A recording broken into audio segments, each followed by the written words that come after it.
Have you ever heard of the term the West Bank? Where did this name come from? In order to understand, we have to go back to the year 1948. After the State of Israel declared its independence, 7 Arab armies invaded Israel with the aim of destroying the young Jewish country of more than 600,000 Jews.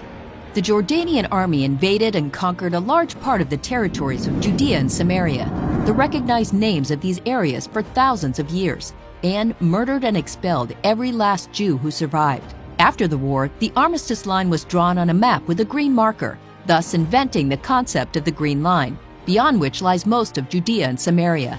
But then a problem arose for the Jordanians. The names of this region, Judea and Samaria, confirmed that the land belongs to the Jewish people. The Jews even got their name from Judea.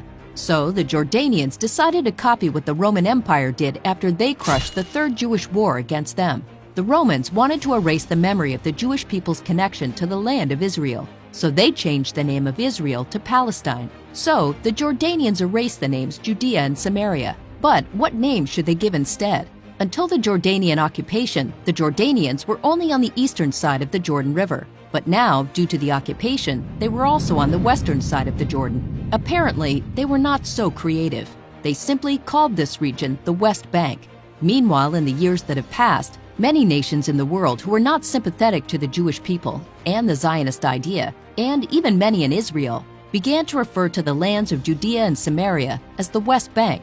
The purpose of the name the West Bank is to erase the knowledge of the historical connection between the Jewish people and her lands of Judea and Samaria.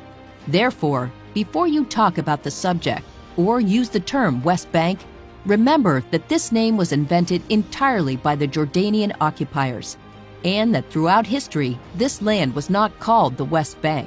Do not cooperate with Arab and anti-Jewish propaganda. Call this area by its real name, Judea and Samaria.